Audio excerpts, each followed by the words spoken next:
மதுரையில் புத்தக திருவிழா.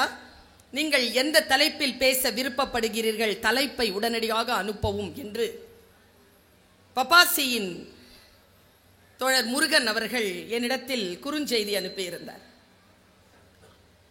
திடீர்னு கேட்டா என்ன தலைப்பு சொல்றது, அந்த நிலையில என் மனநிலை மிக மிக கூர்மையாக இருந்தது.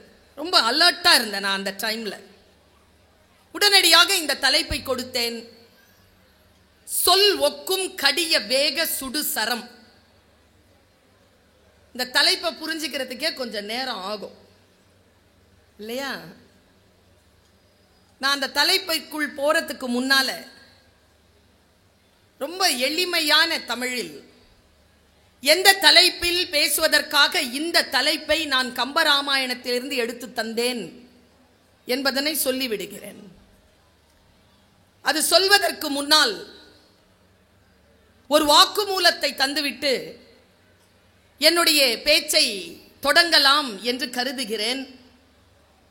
எப்பொழுதும் என்னுடைய பேச்சை தொடங்குகின்ற பொழுது ஒரு தியானம் போல், ஒரு தவம் போல், ஒரு யாக வேள்வியை போல் இந்த சொல்லை சொல்லிவிட்டுத்தான் என் பேச்சை தொடங்குவது வழக்கம்.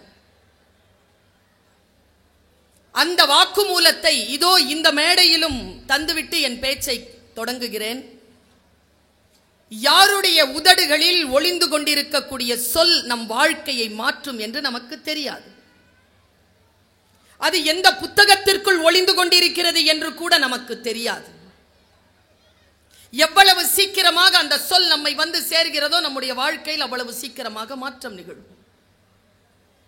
ஒரு மிகப்பெரிய துன்பம், துயரம் என்ன தெரியுமா? நம் வாழ்க்கையில் நாம் பலகாலமாக காத்திருக்கக்கூடிய அந்த சொல் இதோ வந்து சேரக்கூடிய அந்த சூழ்நிலை நிகழ்கின்ற அந்த வினாடியில விதியின் வசத்தினால் பக்கத்தில் இருக்கிறவங்க கொஞ்சம் தள்ளி உட்காருங்கன்னு சொல்லுவாங்க. சில பேர் சொல்லுவாங்க அவங்க ரொம்ப நேரமாக காத்திருக்காங்க, ஒரு நாற்காலியை கொண்டு வந்து போட சொல்லுங்க. நம் கவனம் அங்கே போகும். அப்போ சொல் நம்மை கடந்து போயிருக்கும். மறுபடியும் அந்த சொல்லுக்காக நாம் காத்திருக்க தொடங்கினால் அது ஒரு சுத்திட்டு வரதுக்கு 30-40 வருஷம் ஆயிடும். யார் ஒருவர் சொல்லை கவனமாக கேட்டுக்கொள்கிறார்களோ, வந்த நோக்கத்தை யார் ஒருவர் முழுமையாக புரிந்து கொள்கிறார்களோ அவர்கள் ஜெயிக்கிறார்கள் என்கின்ற வாக்குமூலத்தை தந்துவிட்டு, சொல் ஒக்கும் கடிய வேக சுடு சரம் என்று ஏன் தலைப்பு தந்தேன் என்றால், நான் தமிழ் படித்தவள். தொல்காப்பியம் இப்படி சொல்லுகிறது, எல்லா சொல்லும் பொருள் குறித்தனவே.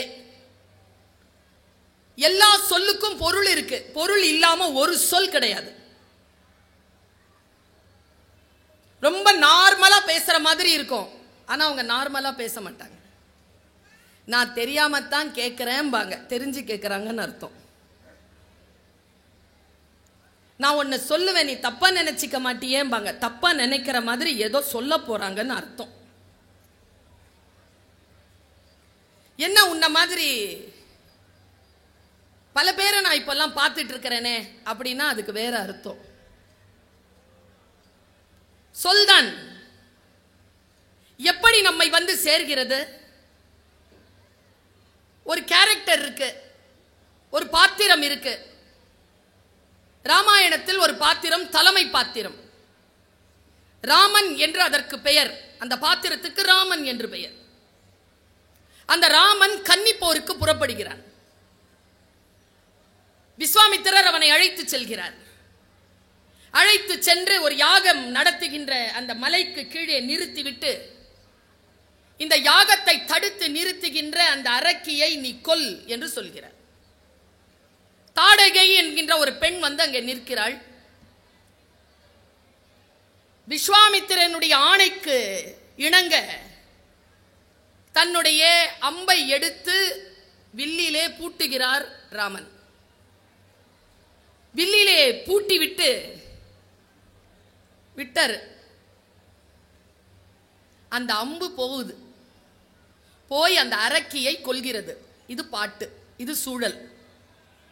அந்த பாட்டினுடைய முதல் வரிதான் அந்த அம்பு எப்படி போச்சு அப்படின்னு கம்பர் எழுதுகிறார்.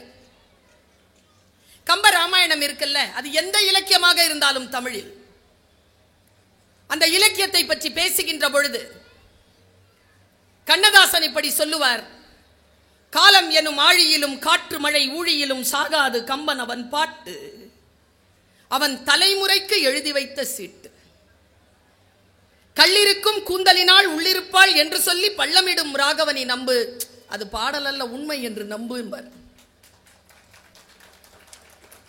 10,000 கவிதைகளை முத்தாக அள்ளித்தந்த சத்தான கம்பனுக்கு ஈடு இன்னும் வித்தாகவில்லை என்று பாடு என்று எழுதுவார்.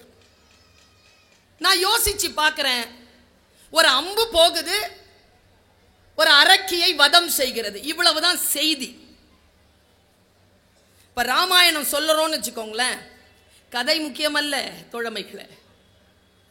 அது எந்த மதத்திலே வந்த கதையாக இருந்தாலும் கதை முக்கியமல்ல, கதை சொல்லுகின்ற அறம் முக்கியம். அந்த கதை ஏன் சொல்லப்படுகிறது என்கின்ற செய்தி முக்கியம் என்பதனை நீங்கள் தெரிந்து கொள்ள வேண்டும் என்பதற்காகத்தான் இந்த தலைப்பை நான் எடுத்தேன். ஒரு 20 வருஷத்துக்கு முன்னால பாண்டிச்சேரி கம்பன் கழகத்துல இதே ஊர்க்காரங்க, உங்களுக்கு ஞாபகம் இருக்கும்னு நினைக்கிறேன், விஜயலட்சுமி நவநீத கிருஷ்ணன் 2 பேர், புகழ்பெற்ற நாட்டார் வழக்காற்றியல்ல புகழ்பெற்ற 2 பெர்ஃபார்மர்ஸ். நான் அப்பொழுது சின்ன பிள்ளையாக கம்பன் கழகங்களுக்கு சென்ற வேளையில் அந்த மேடையில நவநீதம் சார் இப்படி வந்து மேடையில் அப்படி வர்றார், வந்து சொல்றார், என்ன பெரிய ராமாயணம் 10,000 கவிதை 12,000 கவிதை, இதோ பார் இந்த எலுமிச்சை பழத்தை அப்படி தூக்கி போட்டு பிடிக்கிறதுக்குள்ள ராமாயணத்தை சொல்லிடுறேன்னு. அப்படியே விக்கித்து நிற்கிறது அவை. நீங்க சொன்னா நம்ப மாட்டீங்க, அவர் சொல்லி முடிச்சிட்டார். எலுமிச்சை பழத்தை அப்படி தூக்கி பிடிக்கிறதுக்குள்ள சொல்லி முடிச்சிட்டார் ராமாயணத்தை. என்ன சொன்னார் தெரியுமா? அம்பு விட்டாம்பார் ராம, செத்தாம்பார் ராவண. இவ்வளவுதானே கதை. அதுக்கு நடுவில் எதுக்கு 12,000 பாட்டு? கம்ப ராமாயணம் என்பது கதை அல்ல, அது கம்ப சூத்திரம். அதற்குள்ளாக சில விஷயங்களை நீங்கள் எடுத்துக்கொள்ளலாம். அப்படி நான் அந்த விஷயங்களில் இருந்து எடுத்து என் பேச்சை கேட்க வந்திருக்கக்கூடிய மக்களுக்கு இந்த வினாடியில் நடந்து கொண்டிருக்கக்கூடிய உன்னதமான விஷயத்திற்கு முன்னால் அதை நான் அர்ப்பணிக்கிறேன். எனக்கும் உங்களுக்கும் இடையே நிகழ்ந்து கொண்டிருக்கக்கூடிய அற்புதம் என்ன தெரியுமா? இந்த வினாடியில் நான் என் வாழ்க்கையில் மறுபடியும் பெற்றுவிடவே முடியாத என் வாழ்க்கையின் மணித்துளிகளை உங்களுக்காக பேசிக்கொண்டு தந்து கொண்டிருக்கிறேன். நீங்களும் உங்கள் வாழ்க்கையில் மறுபடியும் பெற்றுவிடவே முடியாத அந்த வாழ்க்கையின் மணித்துளிகளை என் பேச்சை கேட்பதற்காக தந்து கொண்டிருக்கிறீர்கள். இதைவிட உன்னதம் வேறு என்ன இருந்து விட முடியும்? அப்படி என்றால் மேடையில் நின்று பேசுகின்றவர்களுக்கு ஒரு பொறுப்பு இருக்கு இல்லையா? அந்த பொறுப்புடன் நான் பேசுகிறேன். அம்பு போகுதுங்க. ராமனுடைய முதல் அம்பை அவன் அந்த அரக்கி தாடகையின் மீது விட்ட பொழுது அம்பு எப்படி போச்சுன்னு எழுதினாங்க மகாகவி கம்பன், கவி சக்கரவர்த்தி கம்பன். சொன்னானா? எப்படி சொன்னான் பாருங்க. அம்பு போச்சான், சொல் மாதிரி போச்சான், சூடா போச்சான், வேகமா போச்சான். சொல் எப்படி போகும்? சூடா போகும், வேகமா போகும், சாவடிச்சிரும் சொல். நீங்க திட்டமிட்டு ஒரு சொல்லை சொன்னால், அது ரொம்ப சூட்சமமாக சொன்னால், அது ரொம்ப சூடாகவும் வேகமாகவும் போய் படுகின்ற பொழுது அது மிகப்பெரிய விளைவை ஏற்படுத்துகிறது. சொல் ஒக்கும் கடிய வேக சுடு சரம். சரம்னா அம்பு, சுடு சரம்னா சூடான அம்பு. கடிய வேக சுடு சரம்னா வேகமா, ரொம்ப வேகமா, அதிவேகமா போன சூடான அம்பு. எப்படி போன சூடான அம்பு? சொல் மாதிரி போன சூடான அம்பு. உங்கள் எல்லோருக்கும் சொல்லுகிறேன், சொல் கேட்கும் மரபு நம் மரபு. சொல்லில் இருக்கிறது சூட்சுமம். எல்லா சொல்லும் பொருள் குறித்தனவே என்கின்ற சொல்லோடு நான் என் பேச்சை தொடங்கினேன். நான் ஒரு கொட்டேஷன் உங்களுக்கு கொடுக்கிறேன், இன்னைக்கு சொல் கொடுக்கிறேன். ஒரு சொல் தான். பெண்களே கவனம், ஆண் குழந்தைகளே கவனம், ஆண்களே கவனம், முதியவர்களே கவனம். நம் வாழ்க்கையை அள்ளி தூக்கி கொண்டு போகின்ற சொல் எங்கிருந்து வரும் என்று நமக்கு தெரியாது. மிக கவனமாக அந்த சொல்லை பயன்படுத்த வேண்டும் என்பதற்காக. ஒன்றும் இல்லை, நாக்குக்கும் இந்த மூளைக்கும் நடுவில் ஒரு 12 இன்ச்சு சிந்திச்சிட்டு பேசுங்க.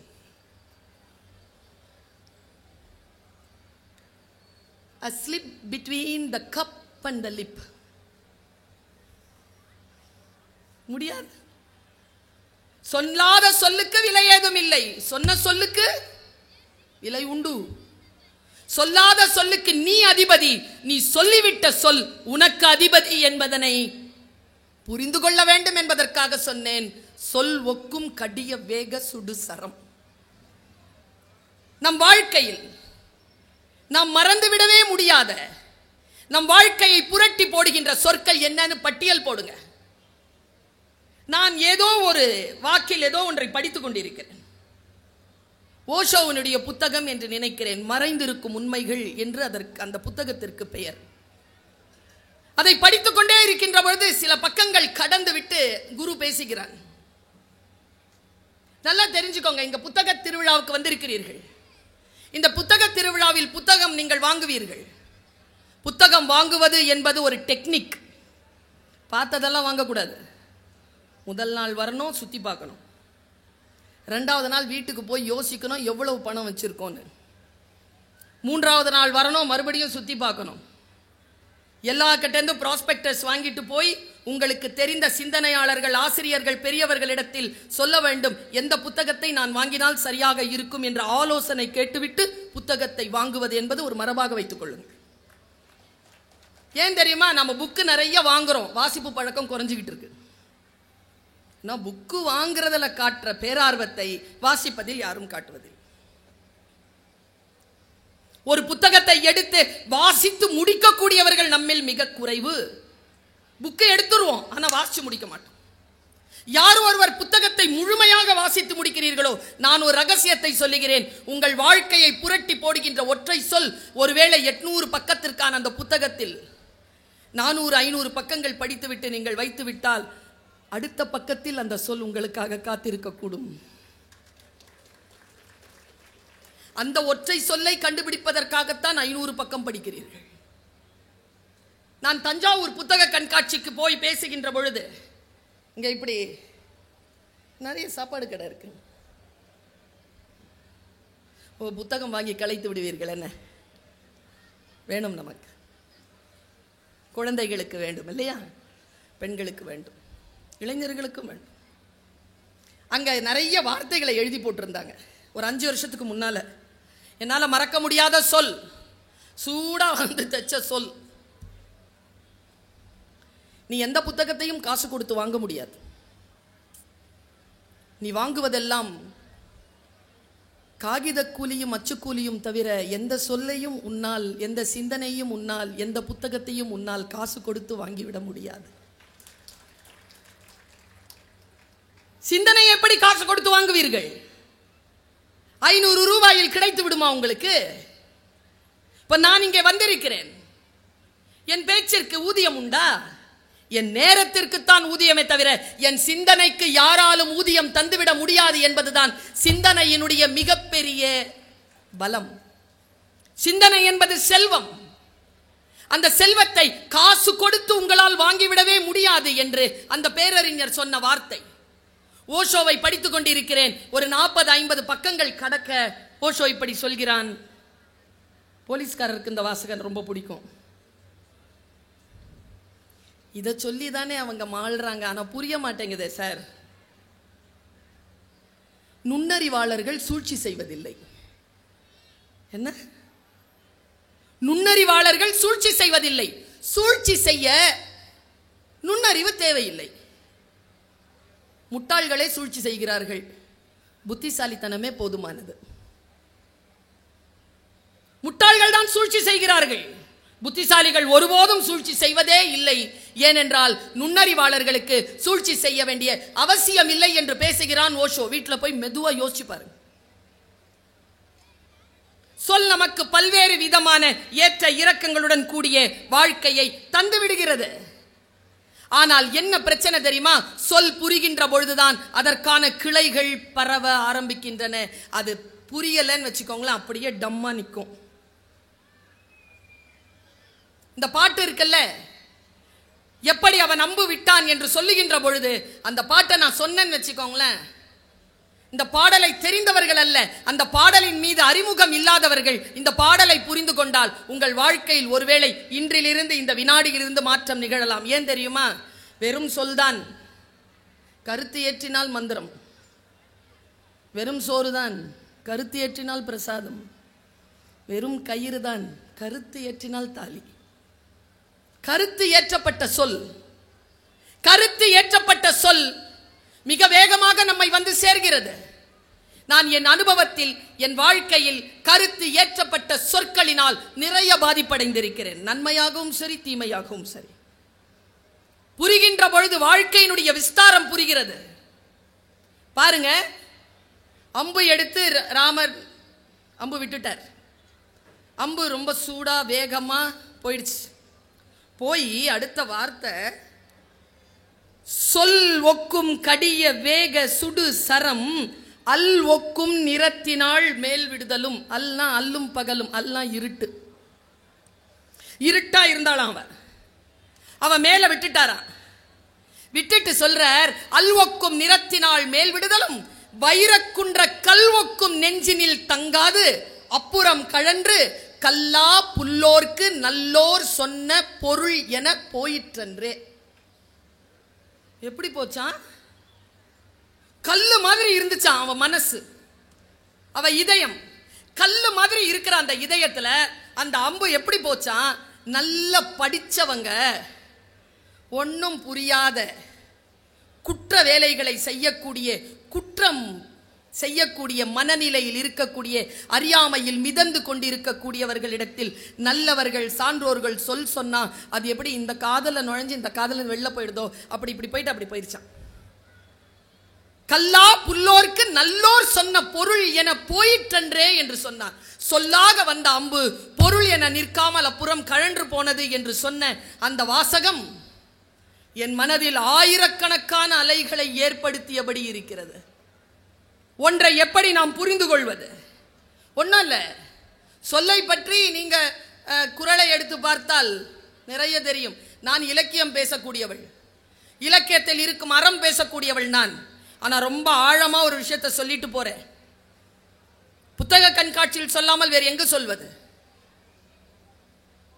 முஸ்லிம்களுக்கு குரான் வேதம், கிறிஸ்துவர்களுக்கு பைபிள் வேதம், இந்துக்களுக்கு இதிகாசங்கள் புராணங்கள் வேதம், தமிழர்களுக்கு திருக்குறள் தான் வேதம். நான் யோசிச்சு பார்க்கிற, இந்த குறளை நாம் சரியாக படித்திருக்கிறோமா? இந்த சிலபஸ்ல வச்சதுனாலேயே படிக்கலங்க. நம்ம தமிழ் வாத்தியார் 100 மார்க் போட மாட்டாரா? 40 குறள் இருக்குமா? அதில் கொஸ்டின் பேப்பரில் 2 மார்க்குக்கு வருமா கடைசியா? எப்படியும் 98 வாங்கிட்டு போயிடலான்னு அந்த 2 மார்க்கு சாய்ஸில் விட்டு திருக்குறளை படிக்கல. நம்ம தேர்வுக்காக இல்லை, குறளை நம் வாழ்க்கைக்காக படிக்க வேண்டும். வாழ்க்கைக்கான சொல் மறைந்திருக்கிறது. அதுல போகிற போக்கில் ஒரு நாளைக்கு ஒரு குறள் படிச்சு பாருங்க. உங்கள் வாழ்க்கையை புரட்டி போடுகின்ற ஏதோ ஒரு ரகசியம் அதற்குள் மறைந்திருக்கலாம். என்ன? கொஞ்சம் லேட்ரல் திங்கிங், கொஞ்சம் அனலிட்டிக்கல் திங்கிங், கொஞ்சம் கிரிட்டிக்கல் திங்கிங் இருக்கணும். அப்போ புரியும் சொல். அப்படியே சொன்னா புரியாது, அப்படின்னு போயிட்டே இருக்கணும். கொஞ்சம் கிரிட்டிக்கல் திங்கிங்ல யோசிச்சு பாருங்களேன், கொஞ்சம் காட்சிப்படுத்தி யோசிச்சு பாருங்க. இன்னைக்கு இருக்கக்கூடிய கல்வி முறையில் மிகப்பெரிய பலவீனமாக நான் கருதுவது, நான் ஒரு ஆசிரியர், இணை பேராசிரியராக இது என்னுடைய 25வது வருடம். ஒரு டீச்சரா 2024ங்கிறது என்னுடைய வெள்ளி விழா. நான் இதுவரைக்கும் 25 வருஷமா டீச்சரா இருக்கேன் சார்.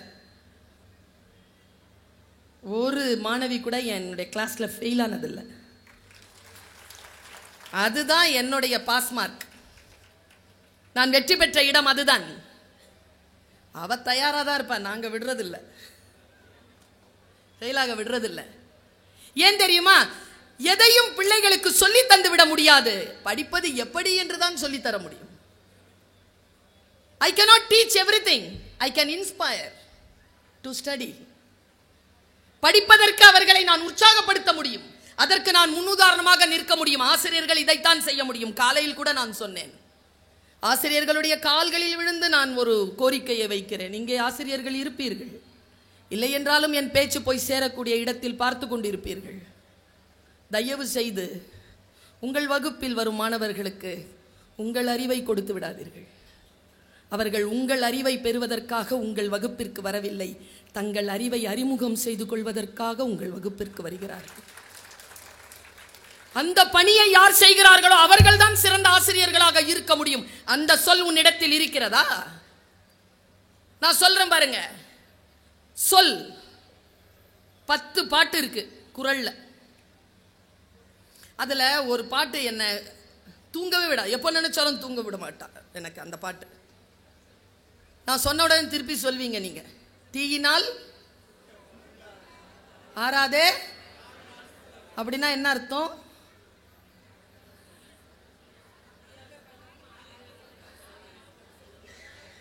தீயினால சுட்ட புண்ணு. நான் எப்பவுமே விஷுவல் காட்டுவேன் கிளாஸ்ல. அதனால தான் பிள்ளைங்க ஃபெயில் ஆகிறதில்ல. தியரி சொன்னால் ஃபெயில் ஆயிரும். விஷுவல் காட்டணும். விஷுவல் காட்டினா மறக்காது. எதையும் விஷுவலைஸ் பண்ணிங்கன்னா மறக்காது. பாருங்க, தீக்காயம் ஏற்படுது, புண்ணு இருக்கா? கொஞ்ச நாளில் என்ன ஆகுது? ஆறுது. ஆறிடுதா? எது ஆறுது? புண்ணு ஆறுது. எது ஆறல? மேலே இருக்கிற வடு ஆறல. சொல்லுக்கும் தீக்கும் இருக்கிற வித்தியாசத்தை சொல்றான் அந்த குறள்ல வள்ளுவன். தீ இருக்குல்ல, உள்ள ஆறிடும், வெளியில ஆறாது. சொல்லு இருக்குல்ல, வெளியில ஆறிடும், உள்ள ஆறாது. தீயினால் சுட்ட புண் உள்ளாரும் ஆறாது, நாவினால் சுட்ட வடு. ஒரு கெட்ட வார்த்தை சொல்லிட்டே இருப்பாராம் ஒரு தகப்பன். எப்ப பார்த்தாலும் குழந்தைய கெட்ட வார்த்தையே திட்டிட்டு இருப்பாராம். போய் குருநாதர் கிட்ட சொல்லியிருக்கான், என் வாழ்க்கையில மாற்றம் வேணும், எனக்கு ஏதாவது சொல்லி கொடுங்க. அவர் என்ன சொன்னாராம்? சரி, நீ கெட்ட வார்த்தை சொல்லிட்டு என்ன பண்ற? நான் மன்னிப்பு கேட்டுறேன். நம்ம வீட்லயே நிறைய இருக்குது இப்படி. நல்லா திட்டிரும். அப்பா அடிச்சிட்டேனா, அப்பா திட்டேனா? நான் அடிக்கிற ஆட்களை என்ன பண்றதுன்னு தெரியலைங்க எனக்கு. எப்படி அடிக்கிறீங்க பிள்ளையில? அடிச்சு அடிச்சு ஓஞ்சி போயிட்டு வெளியில போயிட்டு வந்துட்டு அப்பா ஒரு டயலாக் சொல்வாரு வைஃப் கிட்ட. எங்க அவன்? தூங்குறான். மனசு ஆறாது, அடிச்சிட்டேன். அப்படி தப்பு பண்ணா எழுப்பவன. அவன் தூக்க கலகத்துல வருவான். வாடாங்க அப்பா, இந்த தப்பை இனிமேல் பண்ணக்கூடாது, சரியா? சரிப்பா. அப்பா அடிச்சிட்டனா? சரி வா, பைக் சாவி எடுத்துட்டோம், ஐஸ்கிரீம் சாப்பிட போகலாம். நீங்கள் நினச்சி பாருங்கள், உங்களை யாராவது அடிச்சுட்டு பைக் சாவி எடுத்துட்டு வா, ஐஸ்கிரீம் சாப்பிட போகலாம் அப்படின்னா போவோமா? குழந்தை வேணாம்ப்பா, ஏய் சொல்கிறேன்ல வாடா. சரிப்பா. ஓஷோ எழுதுறாருங்க, தவறு செய்யும் பிள்ளைகளை பெற்றோர்களுக்கு தண்டிக்க தெரிகிறது, தன்னை தண்டிக்கும் பெற்றோர்களை குழந்தைகளுக்குத்தான் மன்னிக்க தெரிகிறதுன்னு எழுதுறாங்க. என்ன சொல்லுங்க இது? இந்த குழந்தைகள் இறைவனால் கிடைக்கப்பெற்ற எவ்வளவு பெரிய பொக்கிஷம். கெட்ட வார்த்தையில திட்டிறேன், என்ன பண்றதுன்னு தெரியல, என் நிலையில இருக்க மாட்டேங்கிறேன். உடனே குருநாதர் சொன்னாராம், ஒரு அட்டை எடுத்துக்க, எல்லாத்துலயும் ஆணி அடிச்சிரு. ஆணி அடிச்சு அடுத்த நாள் எல்லா ஆணியையும் எடுத்துட்டு வானார். சரி, ஆணி ஒவ்வொரு கெட்ட வார்த்தை சொல்லும் போது ஒரு ஆணி. அடுத்த நாள் எல்லா ஆணியையும் எடுத்துட்டு போனானா, அந்த அட்டை கொண்டு வானாராம் குரு. ஆணி அடிச்ச, ஆணி எடுத்துட்ட, ஆனால் ஆணியால் அடிக்கப்பட்ட காயம் இருக்குல்ல, அந்த அட்டையில் அப்படியே இருக்குங்க. சொல்லை சொல்லுகின்ற பொழுது மிக மிக கவனமாக கணவன் மனைவியிடத்திலும், மனைவி கணவனிடத்திலும், குழந்தைகளிடத்தில் பெற்றோரும், பெற்றோர் குழந்தைகளிடத்திலும், ஆசிரியர்கள் குழந்தைகளிடத்திலும், மேடை பேச்சாளர்கள் பொதுமக்களிடத்திலும் மிக மிக கவனமான சொல்லை சொல்ல வேண்டும். இல்லை என்றால் தீயினால் சுட்ட புண் உள் ஆறும் ஆறாது, நாவினால் சுட்ட வடு. கவனம், கவனத்தோடு நாம் இருக்க வேண்டும் என்கின்ற நிலையில் நான் ஒரு விஷயத்தை சொல்றேன். இந்த பெண்கள் நிறைய இருக்கிறீங்க, மதுரைனால பெண்கள் தானே, பவர்ஃபுல் லேடிஸ். சைலண்டா கை தட்டுதுங்க பாருங்க. ஏன் தெரியுமா? கூட்டிட்டு வந்திருக்கிற ஒரு பக்கத்தில் உட்கார்ந்துருப்பார். Being a woman is happiness. பெண்ணாக இருப்பது மகிழ்ச்சிக்குரிய ஒன்று. ஆனால் நான் ஒரு விஷயத்தை சொல்றேன். பெண்கள் மனதையும் புத்தியையும், முக்கியமா சொல்றேன், பெண்களுக்குன்னே சொல்றேன், மனதையும் புத்தியையும் ரொம்ப ஷார்ப்பா வச்சிருங்க. சொல்லில் மயங்காதீர்கள். ஹேய், நீ ரொம்ப அழகா இருக்க, அப்படி தேங்க்யூ, போயிட்டே இரு. போக முடியுதா? சிக்கிக்கொள்கிறோமே. அந்த சிக்கிக்கொள்ளுகின்ற வார்த்தைகளை தானே போடுகிறார்கள். அந்த வார்த்தைகளில் இருந்து வெளியில் வர முடியவில்லையே. சொல்தானே சிக்க வைக்கிறது. எனக்கு தெரிந்துங்க, 26 வயசுல ஒரு 8 வயது குழந்தையை வைத்துக் கொண்டு ஒரு பெண், கணவனால் கைவிடப்பட்ட ஒரு பெண், 10 வருடம் கழிச்சு நீதிமன்ற வாசல்ல நிக்கிறா. என்ன ஒருத்தன் ஏமாத்திட்டான். 10 வருஷம் கழிச்சு யார்மா புருஷனான்னு கேட்டா இல்ல, வேற யாரோ. புருஷன் போனதுக்கு அப்புறமா வேற யாரோ ஒருத்தங்க ஏமாத்திருக்காங்க. 30 லட்சம் ரூபாய் வரைக்கும் ஏமாத்திருக்காங்க. அவ நீதிமன்றத்தில் நிக்கிறா. நீதிபதி, பெண் நீதிபதி கேட்கிறாங்க, சரிம்மா 27 வயசுங்கிறது நல்ல அறிவான வயசு தானே, 10 வருஷம் ஏமாறலாமா ஒருத்தங்க? தொடர்ந்து அவன் தாலி கட்டினானா? இல்ல. காசு எல்லாம் வாங்கிட்டான், சரி. என்னத்துக்காக அவனோட வாழ்ந்த? அவன் சொல்ல நான் இப்ப சொன்னேன்னு வச்சுக்கங்களேன், கேட்கறதுக்கு அது சாதாரண சொல்லா இருக்கு. ஆனால் அந்த வினாடியில் அந்த பெண் அதை கடந்து வந்தாள்ல, அந்த கடந்து வருகின்ற பொழுது அவள் என்ன சொல்லை அதை எதிர்பார்த்தாள், அந்த சொல் அங்கிருந்து வந்துருச்சு. தோற்றாள். என்ன சொல்னா? சாப்பிட்டியா? அங்க சாப்பிட்டியான்னு சொன்னதுக்கா 10 வருஷம் 30 லட்சம்? டூ மச்ல. ஆனால் அந்த பெண் இழந்திருக்கிறாள். எந்த இடத்தில் ஒரு பெண்ணினுடைய மனம் கீழே, உன் பாதம் பட்ட இடத்தில் நான் சாதம் போட்டு சாப்பிடுவேன், அப்புறம் வாட் நெக்ஸ்ட்? டேய், போய் சொந்தமா உழைச்சி ஒரு அலுமினிய தட்டு வாங்கி அதுல சோறு போட்டு தின்ற நிலையில வந்ததுக்கு அப்புறமா பேசு. ஒரு பறவை கூட, பெண் பறவையை கூட வேண்டும் என்றால் ஆண் பறவை கூடு கட்டிவிட்டு தான் பெண் பறவையிடம் வரும். இந்த சமூகத்திற்கு நாம் சொல்லி தரணுமா இல்லையா? பெண்களை சுரண்டக்கூடாது என்று சொல்லி தரணுமா இல்லையா? தலைமுறை எவ்வளவு முக்கியமானது. நான் ஒரு சொல்றேன் உங்களுக்கு இன்னைக்கு. நம் தலைமுறை ஏன் காக்கப்பட வேண்டும் என்பதற்காக சொல்லுகிறேன். ஒரு பெரிய தலைமுறை இங்க நிக்குது இல்ல, நம்ம எல்லாருமே இந்த புத்தக திருவிழா, நான், நீங்கள், இந்த காவல்துறை அதிகாரி எல்லாம் யாருக்காக தெரியுமா? நம் தலைமுறைக்காகத்தான்.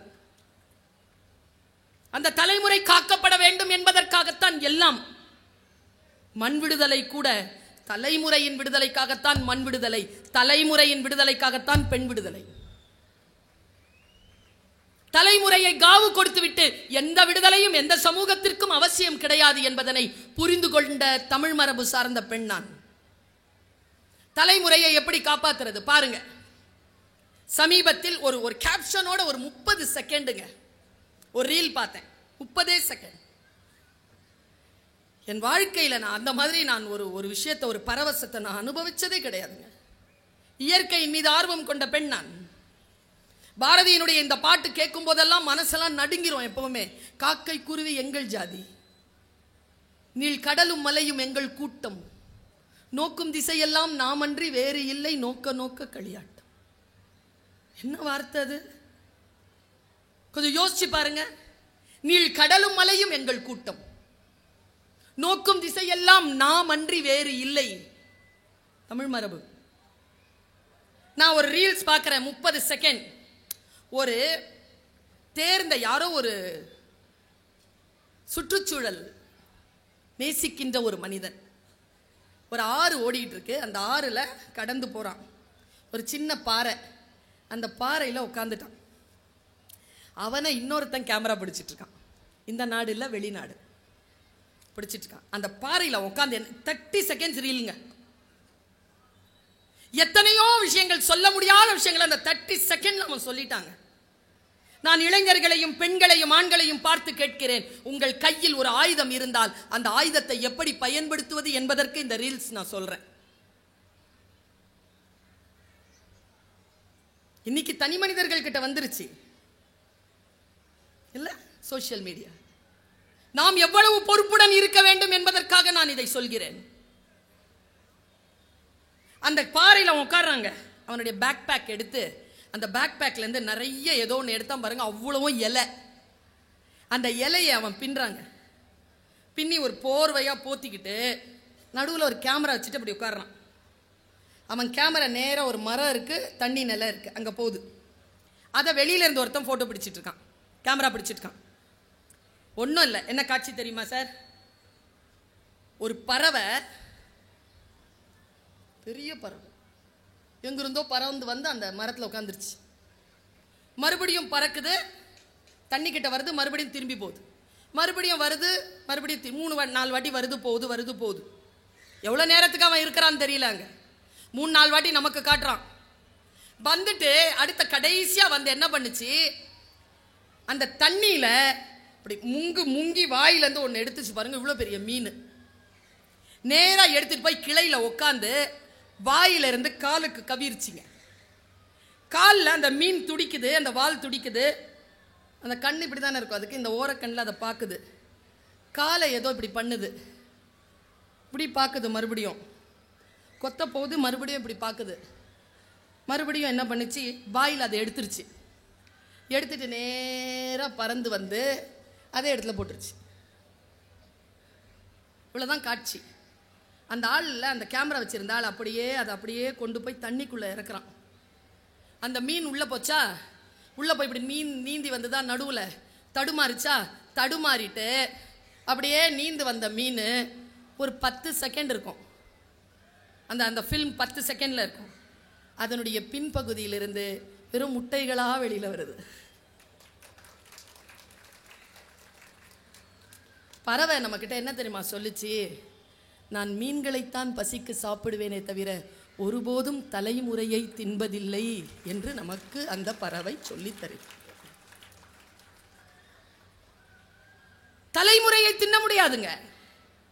ஆனால் நம்முடைய வாழ்க்கையின் போக்கு எப்படி இருக்கிறது என்றால், யாருக்கும் மிச்சம் வைக்காம எல்லாத்தையும் அள்ளி சுருட்டி சாப்பிட்டு செத்து போயிடும். வேலூர்ல ஒரு பக்கத்துல ஒரு வயதான அம்மா வயக்காட்டுக்கு போகுது. ஆடு மாடு மேய்க்கிற அம்மா போயிட்டு, நான் வந்து அந்த இடத்துல ஏதோ ஒரு காரியமா நிலம் பார்க்கறதுக்கு போறேன். இந்த முந்தி இருக்குல்ல, அந்த முந்தியில ஏதோ பொறுக்கி போட்டுக்கிட்டே இருக்குது. என்னதுன்னு பார்த்தா, இந்த மஷ்ரூம் இருக்குல்ல, மஷ்ரூம்க்கு என்ன சொல்லுவோம், காளானை பிடுங்கி போடுறான். அவன் பேரன் கூட இருக்கிறான், அந்த லேடியுடைய பேரன். அவன் எல்லாத்தையும் அடி, டேய் டேய் டேய் டேய் நிறுத்து நிறுத்து நிறுத்து அப்படிங்கிறாங்க அந்த அம்மா. நான் அங்கே கீழே இறங்கி பார்க்குறேன். உனக்கு வேணுமா தாயி அப்படின்னு சொல்லிட்டு கொஞ்சம் எடுத்து, அந்த நீளமாக இருக்கு, ஒரு கொண்ட மாதிரி இருக்கு, ருசியாக இருக்கும், சமைச்சு சாப்பிட்டா போட்டு அந்த பையன் கிட்ட சொல்கிறோம், போதும் போதும் நிறுத்து நிறுத்து, தாய் சொல் மூத்த சொல் என்ன தெரியுமா, எல்லாம் நாமளே அள்ளிட்டு போனா ஆடு மாடு திங்கிறதுக்கு வேணாமாடா, விடுடா. இந்த சொல் எங்க காணாம போயிடுச்சு? பாட்டிகள் கதை சொல்வார்களே, பாட்டிகள் எங்கே போனார்கள்? இன்னைக்கு திரும்பி பார்க்கிற இடங்கள்லாம் ஆண்டிஸ் தான். பாட்டியே காணோம், ஒன்லி ஆண்டிஸ். பாட்டியின் விழுமியங்கள் எங்கே போனது? நமக்கான சொல், நாம் கொண்டிருக்கக்கூடிய சொல் எங்க போனது? நான் இன்னும் ஒரு காட்சியை உங்களுக்கு சொல்கிறேன். என் வாழ்க்கையில் நான் மறுபடியும் பெற்றுவிடவே முடியாத அந்த வாழ்க்கை பயணத்தின் மிக முக்கியமான ஒரு கடவுச்சொல். பாஸ்போர்ட்னு சொல்லுவோம்ல, என்னை கடத்து நான் சொல்லிட்டு போறேன். ரொம்ப சூடான சொல் தான், ஆனால் நீங்கள் புரிஞ்சுக்குவீங்கிற நம்பிக்கை எனக்கு இருக்கு. ஏன் தெரியுமா? இந்த பொதுக்கூட்டம் சாதாரண கூட்டம் அல்ல, படிப்பிற்காக வந்த கூட்டம், புத்தகத்தை நாடி வந்த கூட்டம், கல்வி அறிவை தேடி வந்த கூட்டம், அடிப்படையிலேயே இருக்கிற கூட்டம். அதனால சொல்றேன். வீட்டில் உட்காந்துருக்கேன், கொஞ்சம் ஏதோ ஒரு ஸ்ட்ரெஸ். அந்த ஸ்ட்ரெஸ்ல உட்காந்துருக்கேன். என்னுடைய அறைக்கதவை தட்டனா என் பையன், 23 வயசு முடிஞ்சு 24, எல்எல்எம் படிக்கிறான், மாஸ்டர் லா படிக்கிறான், கார்ப்பரேட் லா, ஃபர்ஸ்ட் இயர். இப்போ தட்டி உள்ள வந்து சொன்னா, அம்மா ஒரு 2 நிமிஷம் பேசலாமா? சொல்லுப்பா. டயர்டா இருக்கீங்களா? இல்லைப்பா கொஞ்சம் இதுவாக இருக்கு, படிச்சிட்டு இருக்கேன். சரி படம் பார்க்கலாமா? இல்லைப்பா இப்போ இல்லை, நாளைக்கு பார்க்கலாம். சரி நான் ஒரு படம் சொல்கிறேன், அந்த படத்தை நீங்கள் பார்ப்பீங்களா? எப்படிப்பா? இல்லை ஓடிடியில் இருக்கு பாருங்க, கவனமாக கேளுங்க இதை. சரிப்பா பார்க்குறேன். ரொம்ப கடுமையாகத்தான் நான் என் குழந்தையிடம் பேசுவேன், அன்பாகவும் பேசுவேன், கடுமையாகவும் பேசுவேன். நீங்கள் அதை பாருங்கம்மா, எனக்கு தெரிஞ்சு உங்களுக்கு பிடிக்கும்னு நினைக்கிறேன் அப்படின்ட்டு நான் சொன்னேன். இன்னைக்கு வேணாம்ப்பா, நாளைக்கு வான. அவன் காலேஜ் போயிட்டு அடுத்த நாள் வந்தான். அவன் serious, he is very serious. அந்த படம் நான் பார்க்கணுங்கிறதுல சீரியஸாக இருக்கான். இல்லைன்னா அடுத்த நாள் வந்திருக்க மாட்டான். அவன் வந்து அந்த படத்தை எனக்கு பார்க்க சொல்கிறான். அவனே அந்த என்னுடைய ஐபேடை திறந்து அவனே அதை ஓப்பன் பண்ணி கொடுத்தான். இங்கே எத்தனை பேர் அந்த படம் பார்த்தீங்கன்னு தெரியல, காட்ஸில்லா -1. யாராவது பார்த்துருக்கீங்களா?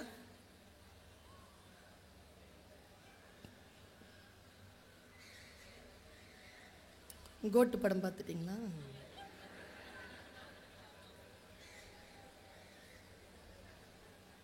அந்த படம் ஆஸ்கார் மூவி. பார்த்தீங்களா சார்? ஒருத்தர் இருக்கார், நன்றி சார். ஏன்னா யாருமே பார்க்கலன்னு வச்சுக்கோங்களேன், சொல்லிடுவாங்க அந்த அம்மா இல்லாத படத்தை ஒரு பற்றி பேசிட்டு போயிடுச்சு. இந்த சாட்சிக்காக தான் கேட்டேன், 4-5 பேர் பார்த்துட்டீங்களா? இந்த ஒருத்தர் பார்த்துருக்கிறாரு.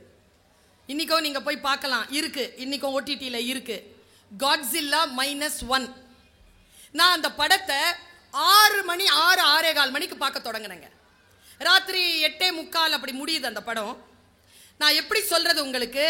நான் வாழ்க்கையில் பெற்றுக்கொண்ட ஆக முக்கியமான ஒரு எழுச்சியான ஒரு சொல்லை நான் அங்கிருந்து எடுக்கிறேன். அதை நான் கடத்திட்டு போறேன். எனக்கு தெரியாத நான் எப்படி புரிஞ்சுக்கிட்டனோ, வல்ல இறைவனின் பெரும் கருணையினால் அந்த புரிதலை என் சொற்களின் மூலமாக இறைவன் தந்துவிட வேண்டும் என்ற பிரார்த்தனையோடு நான் இதை சொல்றேன். சரியா? படம் பார்க்கிறேன், எனக்கு துக்கமா இருக்குங்க. அந்த படம் என்னன்னு தெரியல, பார்த்ததுலேருந்து கடைசி வரைக்கும் ஈரல் கொலை வந்து இங்க அடைச்சிட்டு இருக்கு. ஒரு துக்கிச்சு இருக்கிறேன் நான். அந்த படம் முழுக்க எனக்கு துக்கத்தை தான் கொடுக்குது. அது ஒரு ஜப்பானிய படம், ஆஸ்கர் விருது பெற்ற படம்.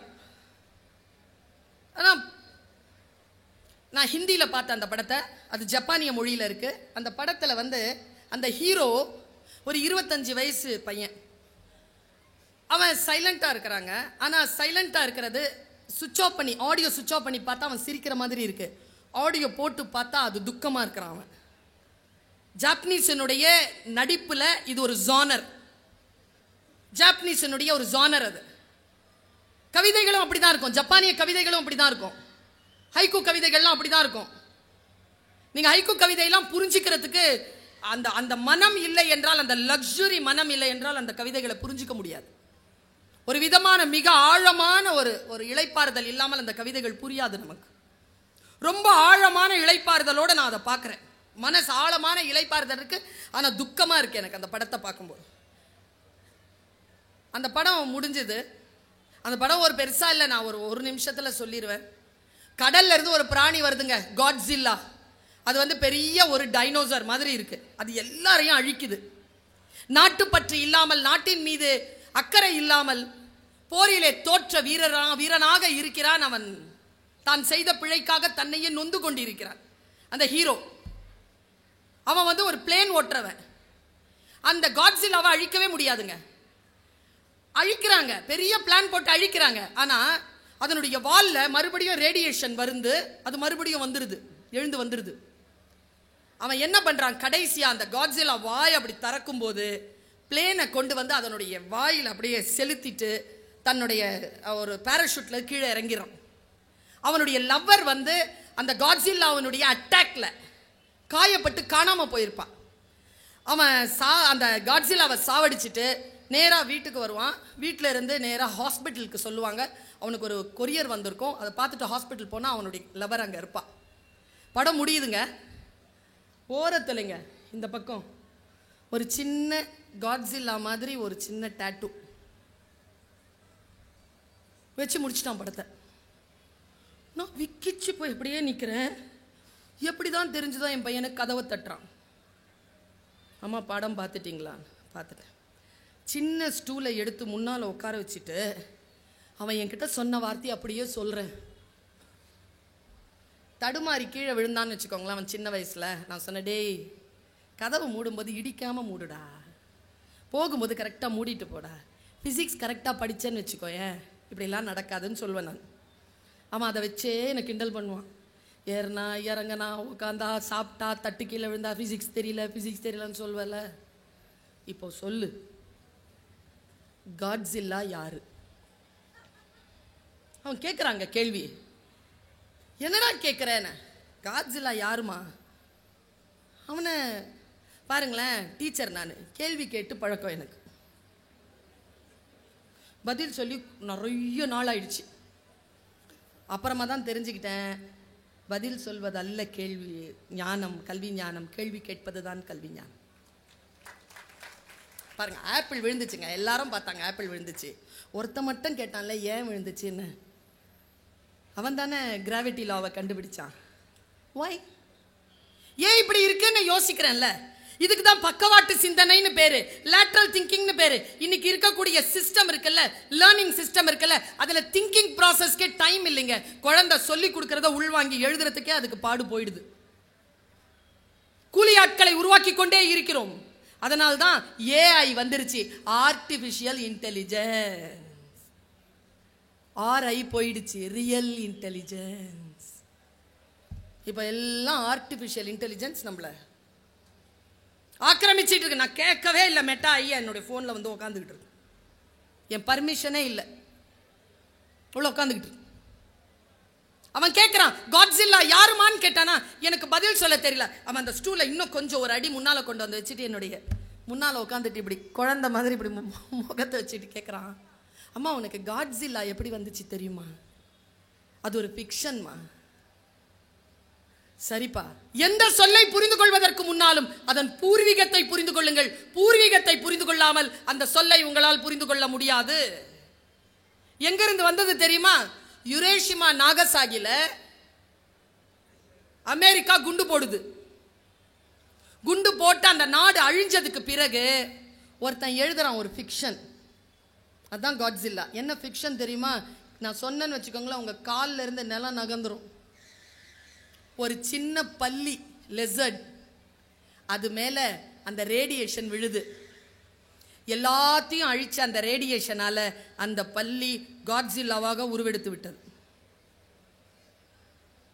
இதுதான் கதை.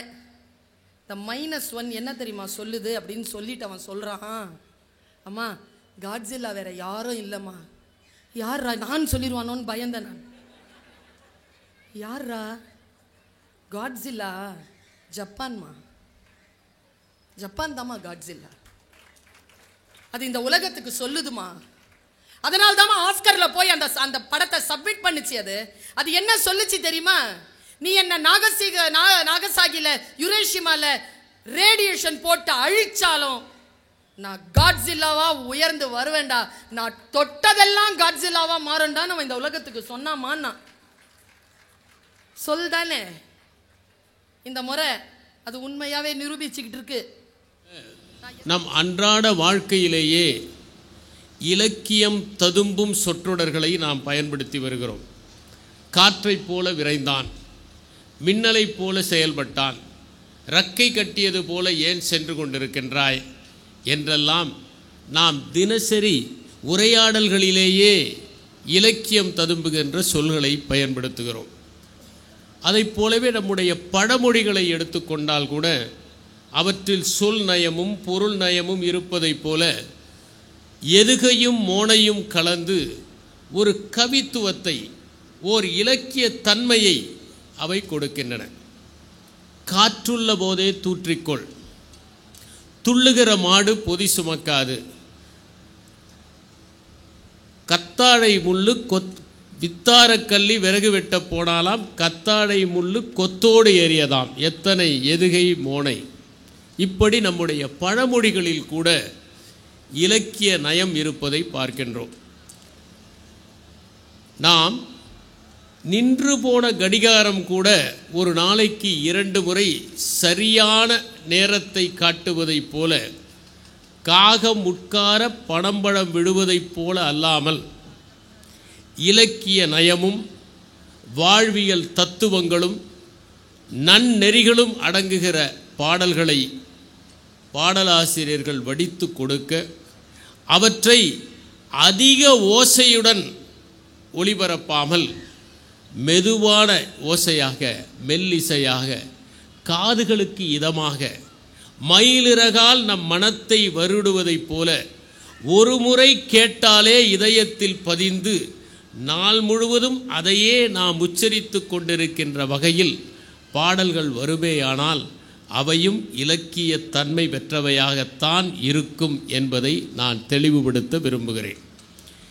திரையிசையை பொறுத்தவரை நாம் அன்றாடம் பல்வேறு விதமான பாடல்களை எடுத்துக்காட்டாக காட்டிக் கொண்டிருக்கின்றோம்.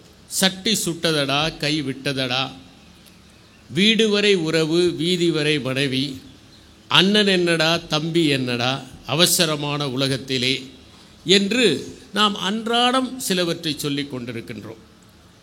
திரு சிவகுருநாதன் அவர்கள் பட்டுக்கோட்டையினுடைய தூங்காதே தம்பி தூங்காதே என்ற பாடலை சொன்னார். அதிலே இலக்கிய நயமும் இருக்கிறது, வாழ்வியல் தத்துவமும் இருக்கிறது. அதிலே முக்கியமான ஒரு வரி, சில பொறுப்புள்ள மனிதர்கள் தூக்கத்தினால் பல பொன்னான வேலையும் தூங்குதப்பா என்பதுதான். கண்ணதாசன் அவர்கள் தன்னுடைய பாடல்களில் இலக்கியத்தை கலந்து, இலக்கிய நயம் கலந்து எழுதி அவற்றை இனிய இசையோடு கலந்து கொடுப்பதற்கான முயற்சியை மேற்கொண்டு, தேனையும் மருந்தையும் கலந்து கொடுத்தால் அந்த குழந்தை எப்படி ஏற்றுக்கொள்ளுமோ அதைப் போல இசையின் வடிவத்தினால் இதயத்தில் பதிகிற மாதிரி அவற்றை உருவாக்கி தருவதற்கு பொறுப்பாக இருந்தார். அத்திக்காய் காய்க்காய் ஆலங்காய் வெண்ணிலவே என்கிற பாடலை நாம் கேட்டிருக்கின்றோம். அத்திக்காய் என்றால் அது அத்திக்காய் அல்ல, அது அத்திக்காய். அந்த திசையில் போய் காய் வெண்ணிலாவே, இந்த திசையில் காய்க்காதே. அத்திக்காய் காய்க்காய் ஆலங்காய் வெண்ணிலவே. ஏனென்றால் ஆலங்காய் சூடாக இருக்கும்.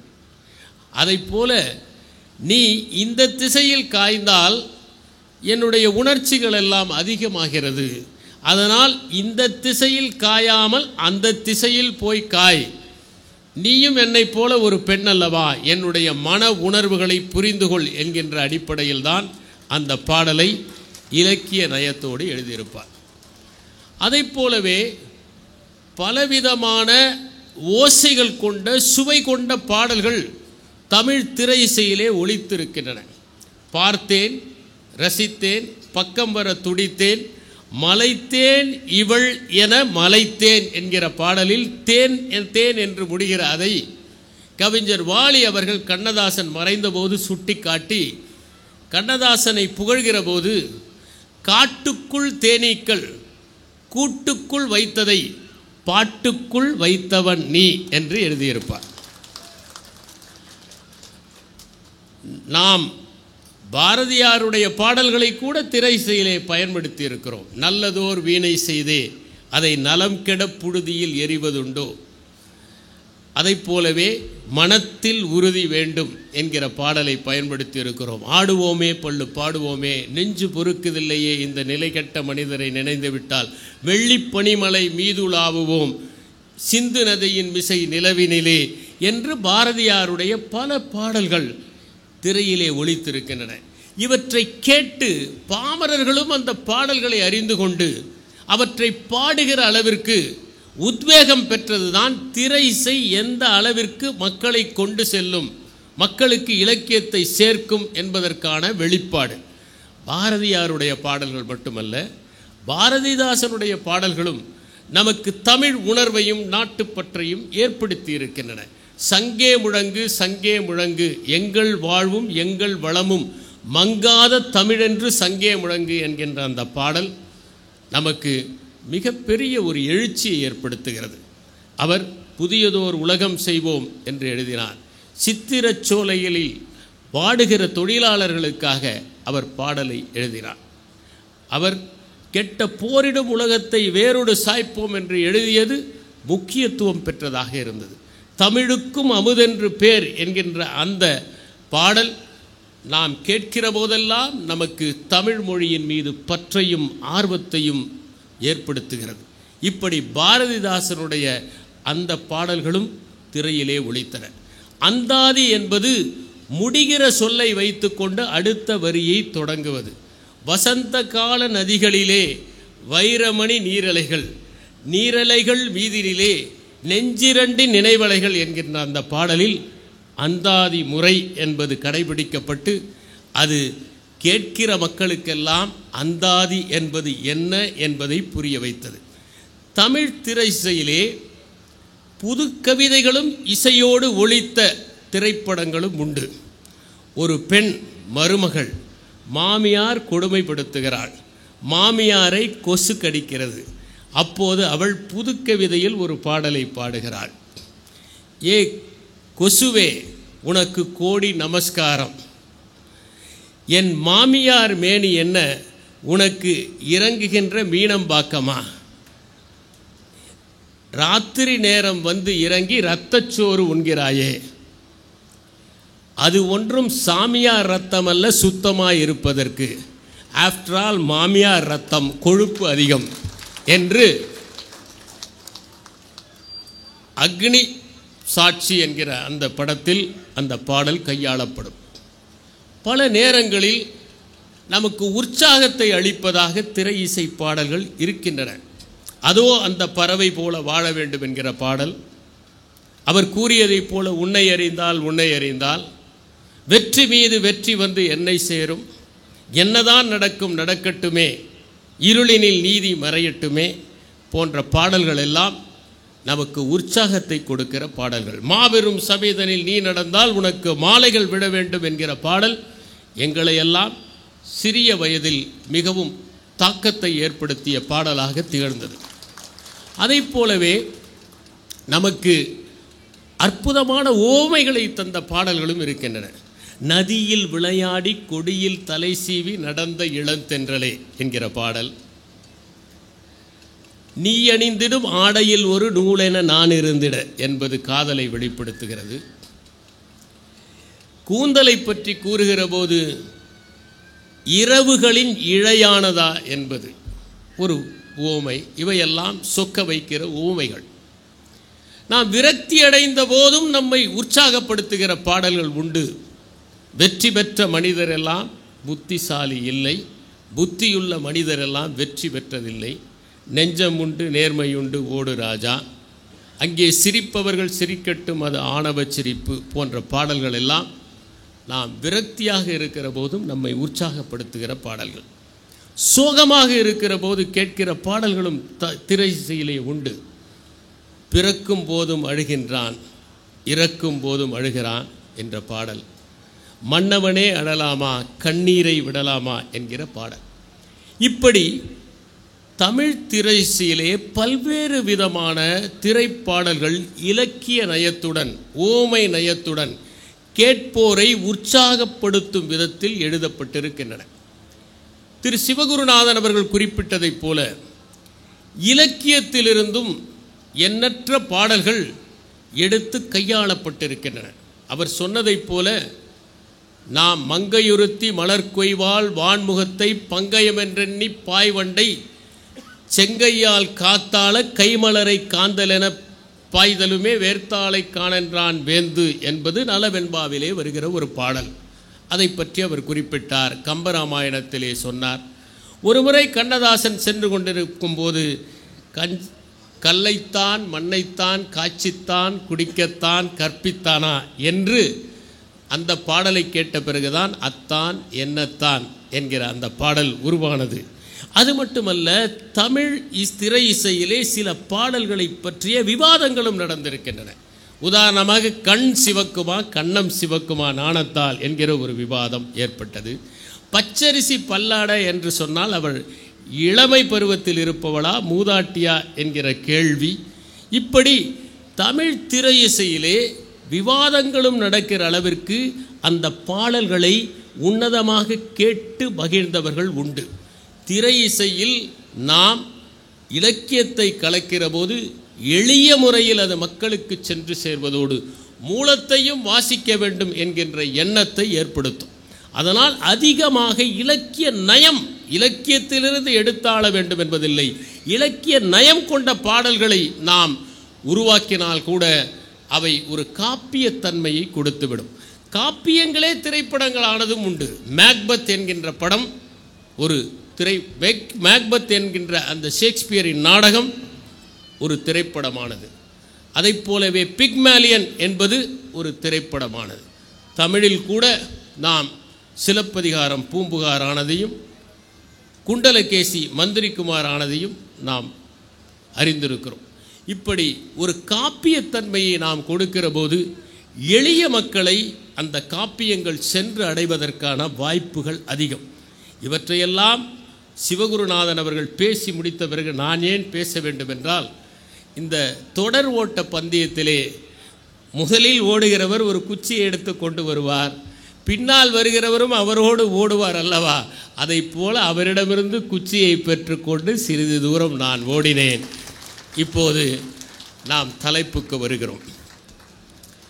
தலைப்புக்கு வருவதற்கு முன்னால் மதுரைக்கு வர வேண்டும். மதுரை என்பது வாசிப்பில் தொன்று தொட்டு திகழ்ந்த ஒரு ஊர். தமிழ் சங்கங்கள் எல்லாம் உருவான ஊர். நான் மதுரையில் 2001 வரை பணியாற்றியது இல்லை. நான் நாகப்பட்டினத்தில் சாராட்சியராக பணியாற்றினேன். பிறகு கடலூரில் கூடுதல் ஆட்சியராக பணியாற்றினேன். காஞ்சிபுரத்தில் ஆட்சியராக பணியாற்றினேன். கடலோர மாவட்டங்களிலேயே பணியாற்றியதால் ஆண்டுதோறும் வெள்ளத்தையும் புயலையும் சமாளித்த எனக்கு 2001ஆம் ஆண்டு புயல் வீசியதால் மதுரைக்கு வந்தேன்.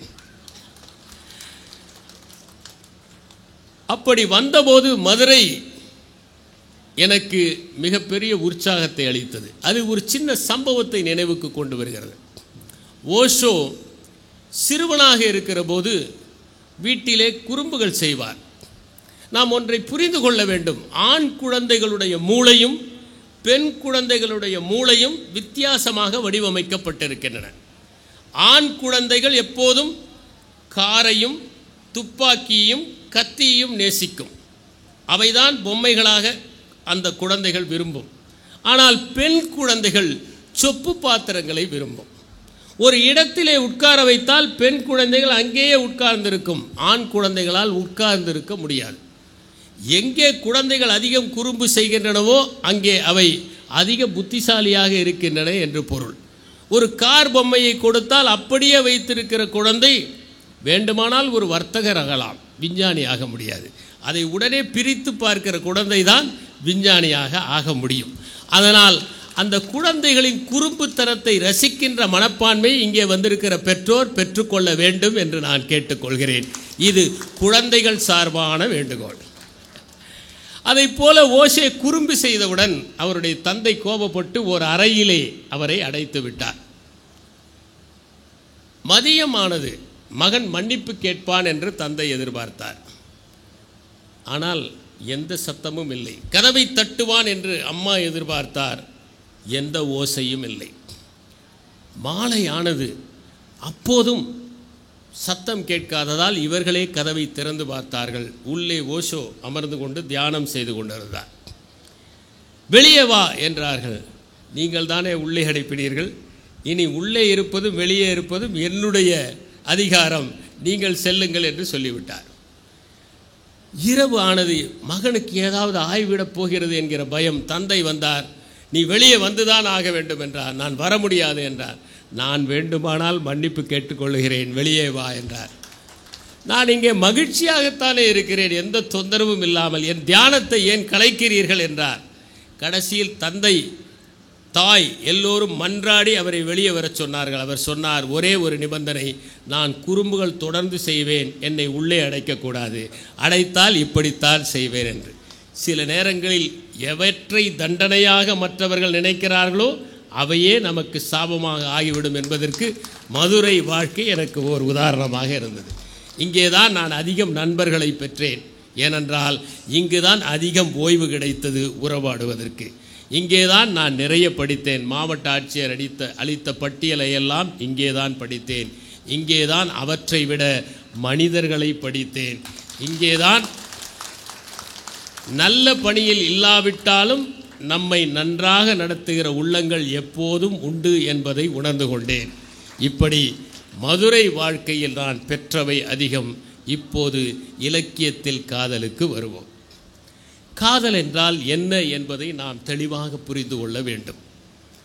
காதல் என்கிற சொல் தமிழில் அன்பு என்கிற பொருளில்தான் கையாளப்படுகிறது. அதனால்தான் இறைமை மீது கொண்ட அன்பை கூட நாம் காதல் என்று தான் சொல்கிறோம். காதலாகி கசிந்து கண்ணீர் மல்கி ஓதுவோர் தமை நன்னெறி குய்ப்பது வேதம் நான்கினும் மெய்ப்பொருளாவது நாதர் நாமம் நமச்சிவாயவே என்ற பாடலை நாம் படித்திருக்கிறோம். அதை போலவே அந்த அன்பு என்பது எவ்வளவு ஆழமாக இருக்கும் என்பதற்கு நாம் உற்றாரை யான் வேண்டேன், ஊர் வேண்டேன், பேர் வேண்டேன், கற்றாரை யான் வேண்டேன், கற்பனவே இனி அமையும், குற்றால தமந்துரையும் கூத்தா உன் குறை கடற்கே கற்றாவின் மனம் போல கசிந்துருக வேண்டுவனே என்று நாம் அந்த பாடலை படித்திருக்கிறோம். தன்னையே நாயகியாக நினைத்து கொண்டு இறைமையை ஆணாக நினைத்து கொண்டு பாடுகிற அந்த பாடல்களும் தமிழ் இலக்கியத்திலே இடம்பெற்றிருக்கின்றன. முன்னம் அவன் நாமம் கேட்டாள், மூர்த்தி அவன் வடிவம் கேட்டாள், பின்னம் அவன் ஆரூர் கேட்டாள், பேர்ந்தும் அவளுக்கே பிச்சியானால், அன்னையும் அத்தனையும் அன்றே நீத்தாள், அகன்றால் அகலிடத்தார் ஆசாரத்தை, தன்னை மறந்து தன் நாமம் கேட்டாள், தலைப்பட்டால் நங்கை தலைவன் தாளே என்பது தன்னை ஒரு நாயகியாக இறைவனை ஒரு நாயகனாக நினைத்து கொண்டு பாடுகிற பாடல். ஆனால் அதை போலவே நண்பர்களிடம் கொண்டிருப்பதையும் காதல் என்று சொல்வதுண்டு, பெற்றோரிடம் கொண்டிருப்பதையும் காதல் என்று சொல்வது. சிலருக்கு பணியின் மீது அதிகமான அன்பு இருக்கும், உங்கள் மாவட்ட ஆட்சியரை போல, அதையும் ஒரு காதல் என்று தான் சொல்வதுண்டு. இப்படி எல்லாவற்றையும் காதல் என்று சொன்னாலும் நாம் அவற்றை காதல் என்று நினைப்பதில்லை. நம்மை பொறுத்தவரை ஓர் ஆணின் பெயரை சொன்னால் பெண்ணுக்கும், ஒரு பெண்ணின் பெயரை சொன்னால் ஆணுக்கும் ஏற்படுகிற நரம்புகளை கிளுகிழுப்பூட்டும் உணர்வைத்தான் நாம் காதல் என்று குறிப்பிடுகின்றோம். முருகேச பாண்டியன் அவர்கள் உலக இலக்கியங்களில் உள்ள காதல் கதைகளையும் தமிழ் இலக்கியத்தில் உள்ள காதல் கதைகளையும் தொகுத்து 2 தொகுப்புகள் வெளியிட்டிருக்கிறார். அதில் அவர் ஓர் அற்புதமான கருத்தை குறிப்பிடுகிறார். காதல் என்கின்ற அந்த சிறிய சொல் தந்திரமானது. இந்த காதலை பற்றி புரிந்து கொள்வதற்கு விஞ்ஞானிகள் நிறைய ஆய்வுகள் நடத்தி கொண்டிருக்கிறார்கள். ஒரு ஆண் ஒரு பெண்ணுக்கோ, ஒரு பெண் ஒரு ஆணுக்கோ விருப்பமானவர்களாக தெரிகிற போது அவர்கள் உடலிலே ஏகப்பட்ட வேதியியல் மாற்றங்கள் நடக்கின்றன, வேதியியல் பொருட்கள் சுரக்கின்றன என்று அவர் அறிவியலின் அடிப்படையில் கூறுகிறார். இதை கவிஞர் வைரமுத்து அவர்கள் எழுதுகிற போது, காதலித்துப்பார், உன்னை சுற்றி ஓர் ஒளிவட்டம் தோன்றும், உலகம் அர்த்தப்படும், ராத்திரியின் நீளம் உனக்கு விளங்கும், நீ கவிஞனாவாய், உன் கையெழுத்து அழகாகும், தபால்காரன் தெய்வமாவான், உன் பிம்பம் விழுந்து கண்ணாடி உடையும், உன் கண்ணிரண்டும் ஒளி கொள்ளும், காதலித்துப்பார், தலையணை நினைப்பாய், 3 முறை பல் துலக்குவாய், காத்திருக்கும் போது நிமிஷங்களெல்லாம் வருஷங்களாகும், வந்துவிட்டால் வருஷங்களெல்லாம் நிமிஷங்கள் என்பாய். காகம் கூட உன்னை உற்று நோக்காது, ஆனால் உலகமே உன்னை கவனிப்பதாய் உணர்வாய். வயிற்றுக்கும் தொண்டைக்கும் இடையே உருவமில்லாத ஓர் உருண்டை உருளக் காண்பாய். இந்த வானம், இந்த அந்தி, இந்த பூமி, இந்த பூக்கள் எல்லாம் காதலை கௌரவிக்கும் ஏற்பாடு என்பாய். காதலித்துப் பார், காதலித்துப் பார், அப்போது நீ இதயங்கள் இடம் மாறி அடிக்கடி துடிக்க காண்பாய். அது மட்டுமல்ல, உனி நிசப்த அலைவரிசையில் உன் குரல் மட்டும் ஒளிபரப்பப்படுவதை பார்ப்பாய். உன் நரம்புகளே நாணேற்றி உனக்குள் அம்பு விடும். காதல் எனும் திரைச்சீலையை காமம் கிழிக்கும். ஹார்மோன்கள் நைல் நதியாக பெருக்கெடுக்கும். உதடுகள் சகாராவாகும், தாகம் சமுத்திரமாகும்.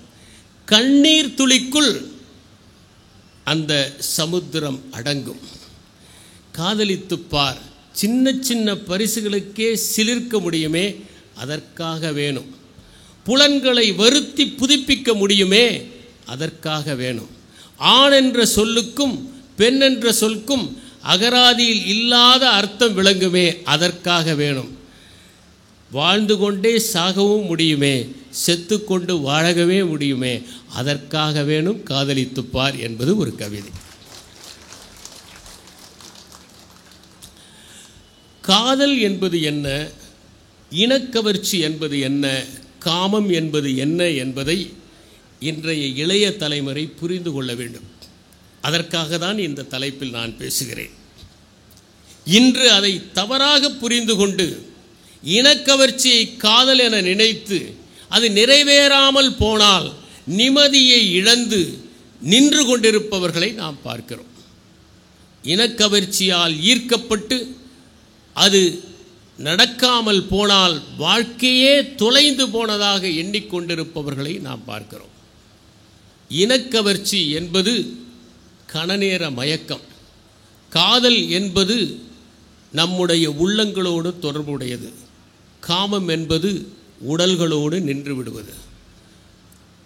இனக்கவர்ச்சி என்பது ஓர் உணர்ச்சி, காதல் என்பது உணர்வு.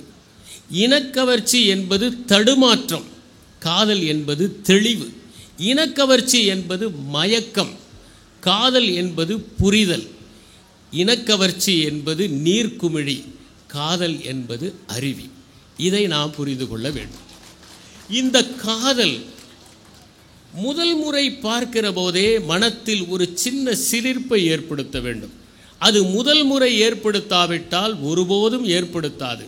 அதை பற்றி ஷேக்ஸ்பியர் குறிப்பிடுகிற போது காதல் காரணமில்லாத காரணமானது என்று குறிப்பிடுகிறார். சிம்பர்லின் என்கிற அந்த நாடகத்தில் சொல்லுகிறார். அவரே முதல் முறை பார்க்கிற போது ஏற்படாவிட்டால் அது காதல் அல்ல என்று கிறிஸ்டோபர் மார்லோ சொல்கிற அந்த வரிகளை மேற்கோள் காட்டுகிறார். ஷேக்ஸ்பியரே மேற்கோள் காட்டுகிற அளவிற்கு மகத்தான கவிஞராக திகழ்ந்தவர் கிறிஸ்டோபர் மார்லோ. முதல் முறை பார்க்கிற போதே மனத்திலே ஓர் ஈர்ப்பு ஏற்பட வேண்டும் என்பதுதான் காதலுடைய அறிகுறி. இதை பற்றி கூறுகிற போது ஒருவர் சொன்னார், எனக்கு அந்த பெண் மீது காதல். உடனே அடுத்தவர் சொன்னார், கேட்டார், முதல் முறை பார்த்தபோதே காதலா? இல்லை, இரண்டாம் முறை பார்த்தபோது தான் காதல். ஏன்? இரண்டாம் முறை பார்த்தபோது தான் பணக்கார பெண் என்று தெரிந்தது என்று சொன்னார்.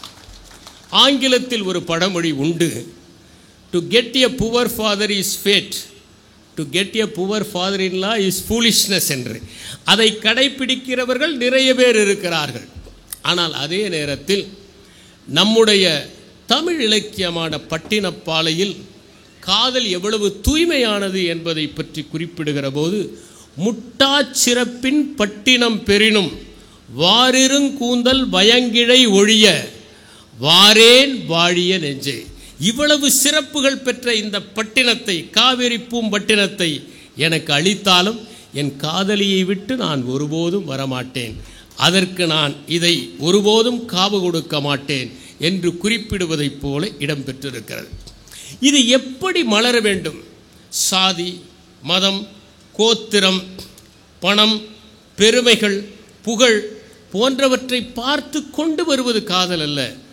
இது அனைத்தையும் பார்த்து கொண்டு வந்தால் அது ஒரு விதமான அனுசரிப்பு, ஆங்கிலத்தில் அகாமடேஷன். ஆனால் தமிழை பொறுத்தவரை, தமிழ் இலக்கியங்களை பொறுத்தவரை இவற்றையெல்லாம் தாண்டி ஒருவரை ஒருவர் நேசிக்க வேண்டும் என்பதை மிக அழகாக தமிழ் இலக்கியம் குறிப்பிடுகிறது. யாயும் ஞாயும் யாராகியரோ எந்தையும் நுந்தையும் எவ்வழி கேளீர், யானும் நீயும் எவ்வழி அரிதும், செம்புல புயல் நீர் போல அன்புலை நெஞ்சம் தாம் கலந்தனவே என்பது ஒரு சங்கப்பாடல். நீ யாரோ யார் யாரோ தெரியாது, உன் தந்தைக்கும் என் தந்தைக்கும் தெரியாது, உன் தாயும் என் தாயும் யாரென்றே தெரியாது, முகவரி தெரியாது. முகவரி தெரியாமல் வருவதுதான் காதல். முகம் தெரிய வேண்டும், முகவரி தெரியக்கூடாது. இப்போது முகவரி தெரிகிறது, முகம் தெரிவதில்லை. இப்படி இருந்தோமே நாம் எப்படி கலந்தோம்?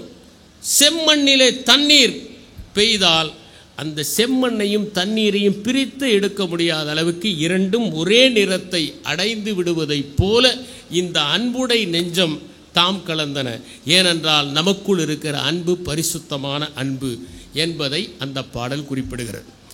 இதை வைத்து கவிஞர் மீரா ஒரு கவிதை எழுதியிருப்பார், இன்று எப்படி இருக்கிறது என்று. எனக்கும் உனக்கும் ஒரே ஊர், வாசுதேவ நல்லூர், நீயும் நானும் ஒரே மதம், திருநெல்வேலி சைவ பிள்ளைமார், உன் தந்தையும் என் தந்தையும் உறவினர் மைத்துனன்மார்கள், எனவே அன்புடை நெஞ்சம் தாம் கலந்தனவே என்று எழுதியிருப்பார்.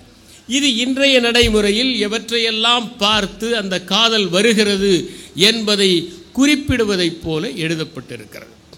இதிலே முக்கியமான ஒன்று என்னவென்றால், நாம் அந்த காதலின் பெயரை கேட்டால் காதலனுக்கு ஒரு கிளர்ச்சியும், காதலியின் பெயரை கேட்டால் காதலனுக்கு ஒரு கிளர்ச்சியும் ஏற்படுவதை பார்க்கிறோம்.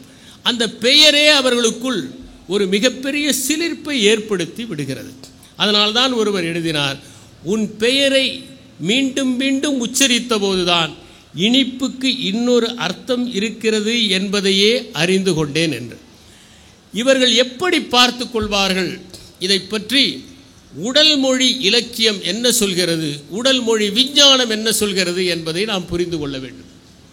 ஒருவர் இன்னொருவரை பார்க்கிற போது 3 நொடிகளுக்கு மேல் தொடர்ந்து பார்த்தால் அவர்களை சந்தித்து பேச வேண்டும் என்கிற ஆர்வம் இருக்கிறது என்று பொருள். தொடர்ந்து 3 நொடிகளுக்கு மேல் ஒருவரையே பார்த்து கொண்டிருந்தால் அவர்களுக்கு ஆர்வம் என்று பொருள். அந்த 3 நொடிகள் பார்க்காமல் இருக்கிறதற்காக 2 நொடிகள் பார்த்துவிட்டு எங்கேயோ பார்ப்பது போல பார்த்து மறுபடியும் அவர்களை பார்ப்பார்கள். நாம் பார்க்காத போது பார்ப்பது, அப்படி ஆர்வமாக இருவரும் சந்தித்துக் கொள்கிற போது கண்களில் இருக்கின்ற அந்த கருவிழி விரிய வேண்டும். பியூப்பிள் என்பது டைலேஷன் ஆஃப் த பியூப்பிள் என்று சொல்வார்கள். நீங்கள் கண் மருத்துவர்களிடம் போனால் அவர்கள் செய்கிற அந்த டைலேஷன் இல்லை, இது காதல் செய்கிற டைலேஷன். அவர்கள் கண்களின் அந்த கருவிழி விரியும். இதனால் ஒரு காலத்தில் பொதுமகளிர் பெலோடானா என்கிற ஒரு திரவத்தை தன்னுடைய கண்களிலே ஏற்றிக்கொண்டு வீதிகளில் நிற்பார்கள் என்று எழுதப்பட்டிருக்கிறது. அது மட்டுமல்ல, விளம்பரங்களில் ஒரு பொருளை பார்த்தால் அந்த பெண்ணினுடைய அந்த கருவிழி விரிவதைப் போல காட்டுவதற்கு மருந்தை போட்டு அடுத்த காட்சி எடுக்கிறார்கள். நாம் அது தானாக விரிகிறது என்று நினைத்து கொண்டிருக்கிறோம். இதை திருவள்ளுவர் தன்னுடைய திருக்குறளில் யான் நோக்குங்கால் நிலன் நோக்கும் நோக்காக்கால் தான் நோக்கி மெல்ல நகும் என்று குறிப்பிடுகிறார்.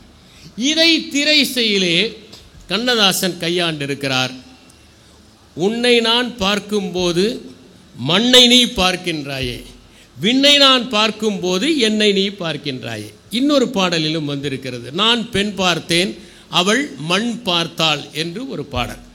இவையெல்லாம் அந்த இலக்கியம் என்பது எப்படி மனித உணர்வுகளை படம் பிடித்து காட்டுகிறது என்பதற்கு. ஏனென்றால் கண் என்பது இந்த காதலில் ஒரு முக்கியமான ஒரு பகுதி என்பதனால்தான் கண்களவு கொள்ளும் சிறு நோக்கம் காமத்தில் செம்பாகம் அன்று பெரிது என்று திருவள்ளுவர் குறிப்பிடுகிறார். இந்த தகவல் உங்களுக்கு பிடிச்சிருந்தா லைக் பண்ணுங்க, உங்க ஃப்ரெண்ட்ஸுக்கு ஷேர் பண்ணுங்க, மறக்காம எங்க சேனலுக்கு சப்ஸ்கிரைப் பண்ணுங்க.